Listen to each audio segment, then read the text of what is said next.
Good evening aspirants, welcome to daily newspaper analysis brought to you by Shankar IAS Academy. Today's date is 14th April 2025. These are the 4 important topics we are going to discuss in this video. The first topic is about bridge inventory and condition rating system. The second topic is about Navkar Mahamantra Divas. The third topic is about optional practical training program.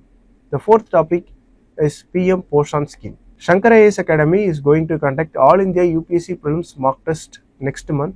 The test 1 will be conducted on 4th May, the test 2 on 11th May and test 3 on 18th May. Interested aspirants can enroll in it. Now let us get into the discussion. Now we are going to discuss about the bridge inventory and condition rating system. This is a new system launched by National Highways Authority of India. The aim of this system is to improve the safety and management of bridges and similar infrastructure. So this topic comes under current events of national and international importance and economic and social development under prelims.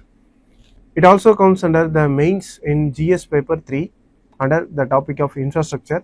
This BICRS system is a kind of ranking and monitoring system which helps to check the structural safety of bridges and other such infrastructure.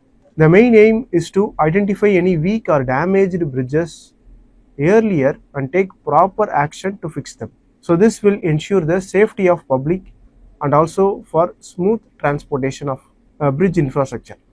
National Highways Authority of India was launched with the National Highways Authority of India Act in 1988. The purpose is to develop, maintain and manage the national highways in India. So now the number of bridges in India and other such infrastructure has grown multiple times and it has an important function to maintain a clear and organized record of these bridges.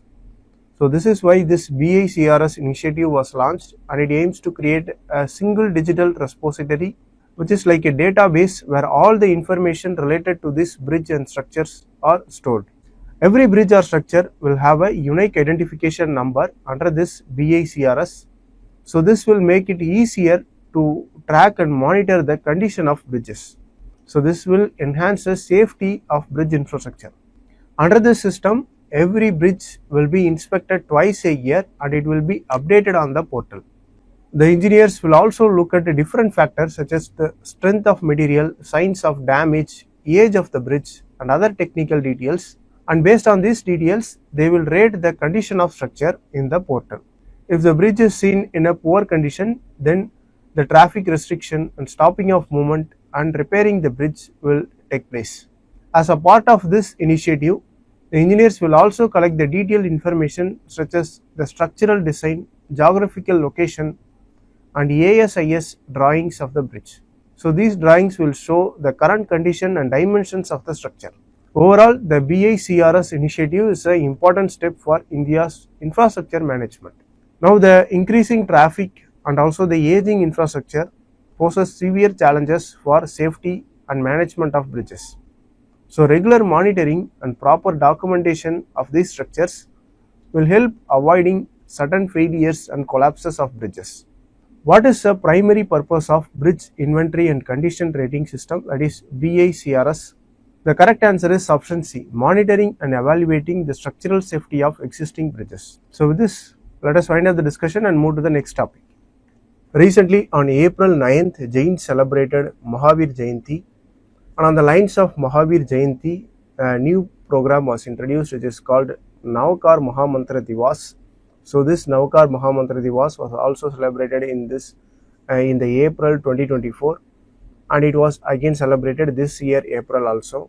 So this aligns with the teachings of Mahavir, who is 24th Tirthangara of Jainism. So in this context, let us discuss about this Navkar Mahamantra Divas. So this topic is purely a prelims topic and it comes under the current events of national and international importance. Navkar mantra means a mantra or set of syllables which is central to the Jain prayer.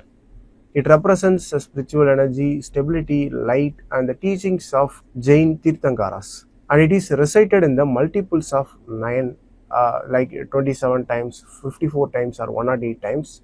So this symbolizes their spiritual completeness, and this Navkar mantra which is a set of 9 syllables or 9 chantings is central to Jain prayer, and on the lines of this Navkar mantra the government has also devised 9 important resolutions for sustainable ecosystem. So these are the 9 important resolutions which are based on the lines of Navkar mantra. So one is water conservation, plant tree in mother's name, cleanliness mission, vocal for local, explore India, natural farming, healthy lifestyle, yoga and sports, helping the poor. So these are the 9 resolutions which are aligned on the lines of Navkar mantra of Jainism. The teachings of Jains Tirthankaras, especially Mahavir, aligns with the sustainable living, and the principle of important principle of Jainism, Paraspara Praga Jivanam, also translates into mutual interdependence of all life. So this is basically the sustainable living on earth. This principles of Jainism also aligns with the mission life. Mission life means life for ecosystem, living for ecosystem, and this is a sustainable lifestyle movement. So Jainism and the principles of Jainism aligns with this mission life. Now look at this prelims practice question. What does the Jain phrase Paraspara Paraha Jivanam means? It is a mutual interdependence of all life. The correct answer is option C. So with this, let us wind up the discussion and move to the next article. Here we are going to discuss about the optional practical training program. What is optional practical training program and why it is recently in news? Recently, a bill was introduced in United States which seeks to end the optional practical training program for those who no longer pursue the full-time study in US. So this will impact thousands of Indian students who are working in US after graduation. So in this context, let us learn about this optional practical training program. OPT program, which is optional practical training program, is a special facility provided by United States government. So this is provided for international students who are studying there on F1 visa. This F1 visa is given to students who want to study full time in colleges and schools and universities. So the OPT program allows these students to work in the US for up to 12 months in a job which is related to their course. So this gives students a chance to gain practical experience after their education. And there are 2 types of OPT.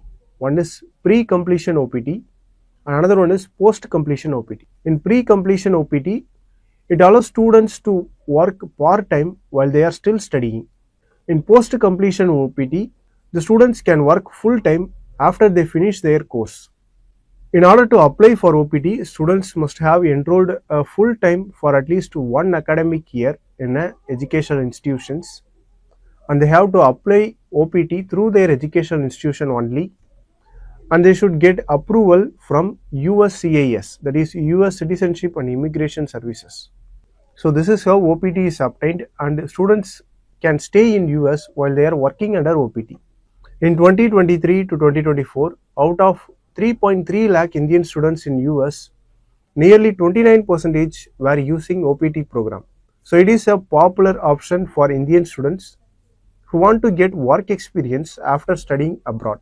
So if the recently passed bill in US becomes a law, it could impact thousands of Indian students and also affect the India-US relations, especially in the areas like education, skilled migration and technology partnership. So this is the news about the recently seen optional training program.